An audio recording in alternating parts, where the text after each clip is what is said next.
Assalamualaikum warahmatullahi wabarakatuh. Alhamdulillah bisa balik lagi bareng saya di Semangat Serial Ramadan Ngatur Duit. Kameranya agak terlalu terang ya. Gimana? Gak apa-apa, yang penting suaranya ya teman-teman ya. Hari ini kita akan bahas tentang gimana ceritanya kalau uang penghasilan kita buat hidup aja habis. Why if the income for life only sold out? Habis ya. Habis tuh sold out apa sih? Ya, itu bahasa Inggris ngawurnya kayak gitu ya teman-teman ya. Bahasa Inggris ngawurnya kayak gitu. Gimana ceritanya, kemarin kita kan udah bahas tentang alokasiin penghasilan kita untuk macam-macam tuh. Untuk pertama untuk uang akhir masa kita atau akhirat kita, terus masa depan kita untuk masa depan tuh untuk investasi dan untuk dana darurat, untuk hari ini hidup, dan untuk masa lalu tuh ya utang-utang dan sebagainya. Nah emang kita penting mas mikirin masa depan, mikirin hari akhir, padahal kita uang buat hidup aja habis. Kalau teman-teman nggak pernah belajar nabung, maka teman-teman akan kehabisan uang terus dan akan ya gitu terus. Nah, berarti ada dua saran saya. Pertama, saran saya, mengatur keuangan itu penting, belajar mengaturnya juga penting. Kalau teman-teman nggak memulai nabung dari sekarang, teman-teman nggak ada giro untuk nabung. Teman-teman nggak ada semangat untuk mengalokasikan itu di akhir masa, atau alias kita nggak akan pernah dapat punya pahala ya, maksudnya pahala sedekah dan kawan-kawannya. Yang kedua, kita nggak punya masa depan, dalam arti kita nggak punya tabungan untuk bisa membuat kita punya aset di kemudian hari yang yang aset itu bisa menghasilkan uang lagi dan uang lagi. Kita harus bekerja lagi dan kita akan terus di situ. Tapi yang ngapain mas? Kan nggak ada. Kalau nggak ada, bener-bener nggak ada nih, yakin. Pertama, semampunya dulu. Semampunya, 10.000 deh. Kalau nggak bisa 10%, 10.000 bisa nggak? Atau turunin dari 10% jadi 5%, untuk masa depan 5%, akhir masa 5%, nggak bisa juga 1%. Kalau nggak bisa juga berarti 10.000, udah. Nggak apa-apa. Yang penting nggak diotak-atik. Ingat, 10.000 itu nggak gede. Aku yakin Anda, siapapun Anda, 10.000 itu nggak gede. Maksudnya dipakai habis langsung. Daripada kita mentingin 10.000 itu, mending nyari duit 10.000 yang lain dari luar itu. Jadi kita alokasikan deh 10.000 untuk sedekah, 10.000 untuk masa depan. Itu pun per bulan kan. Kalau emang pendapatannya per bulan ya, gaji misalnya. Nah 10.000 dialokasiin. Kok habis nih? 10.000 nggak boleh diambil. Bener-bener hanya untuk kebutuhan atau kebutuhan masa depan, alias investasi dan sebagainya. Pokoknya harus strict. 10.000 nggak boleh kepake. Dan ya itu, mending nyari uang yang lain. Nggak bisa apa-apa nggak nyari uang yang lain. Cari deh 10.000. Masuk kita rela ngambil 10.000 itu yang ya Allah, 10.000 mending nyari tempat lain kan, dengan cara dagang kayak, dengan cara apapun lah. Teman-teman bisa jual jasa kayak cuci piring ke restoran, apapun lah, terserah Anda. Bahkan kasarnya mending utang.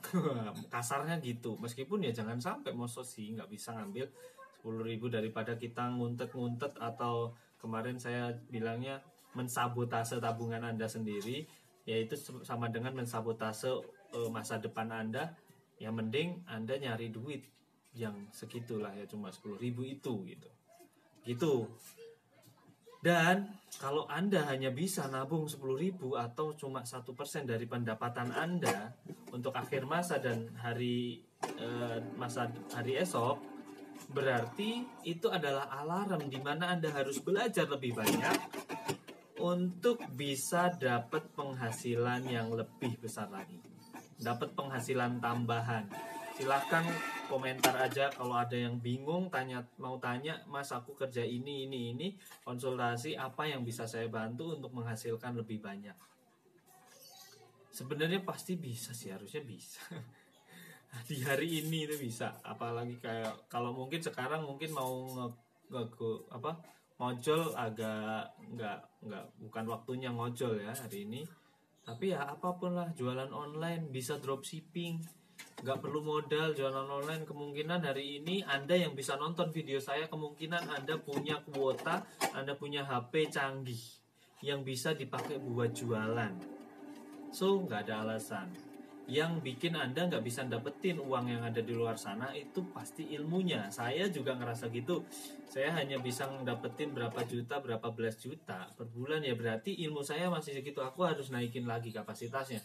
Saya bakal belajar lagi. Anda juga silahkan belajar sambil bekerja kan, disambil aja.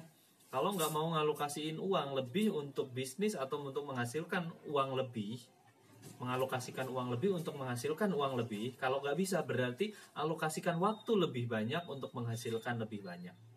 Gitu ya. Kita punya sumber daya yang Allah berikan ke semua orang yang sama. Orang kaya sama orang miskin sama-sama dikasih waktunya 24 jam. Berarti alokasiin aja itu waktu. Jual waktu kita di awal-awal, it's okay, nggak apa-apa, jual waktu untuk dapat duit. Setelah itu biarkan duit yang ngasilin duit buat kita. Setelah punya duit, kalau nggak punya duit gimana ceritanya nyuruh duit ngasilin duit lagi, kan nggak ada duitnya.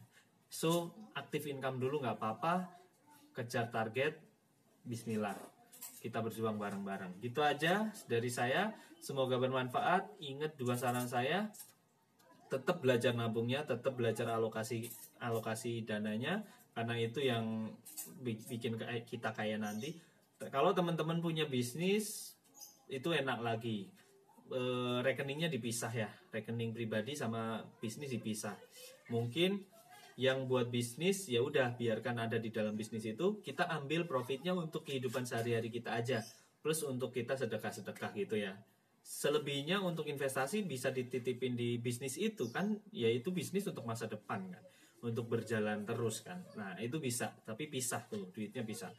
Tapi kalau bisa double asik lagi tuh, yang di bisnis tetap jalan, yang kita dapatkan dari bisnis juga kita alokasikan untuk masa depan juga, untuk investasi-investasi yang kita nggak tahu, mungkin ada bisnis baru di luar sana nanti kemudian hari atau kapanpun. Itu tetap belajar nabung yang pertama. Yang kedua, belajar nyari uang lebih. Oke, itu saran saya, karena financial planning itu bicara soal berapa dapatnya dan berapa keluarnya. Kalau teman-teman nggak bisa memastikan berapa dapatnya, teman-teman harus bisa pastikan berapa keluarnya. Karena yang paling gampang untuk diatur itu ya keluarnya itu berapa. Ya kalau yang dari luar masuk itu kan ada banyak faktor. Tapi kalau yang dari kita udah pegang untuk keluar itu kita bisa atur banget sebenarnya. Berarti kita harus hemat dan sebagainya, itu bisa kita atur. Cuma kadang kita nggak bisa ngatur emosi kita, kepingin beli ini, beli itu, kegiur sana sini, akhirnya kredit dan akhirnya terjebak dalam hutang. Nah itu salah kita sendiri. Padahal kita bisa memilih untuk menahan membeli. Kalau ada kepinginan, kita tinggal bilang besok aja, terus sampai nggak kebeli-beli. Saat udah punya duitnya buat beli cash gitu. Itu pilihan lah. Kalau buat pengeluaran tuh sebenarnya cuma pilihan kita sendiri. Oke, terima kasih. Gitu aja, semoga bermanfaat. Jangan lupa like, share. Kalau nontonnya di YouTube, silahkan di subscribe biar dapat notifikasi selanjutnya saat saya ngupload video yang baru. Terima kasih, gitu aja. Assalamualaikum warahmatullahi wabarakatuh.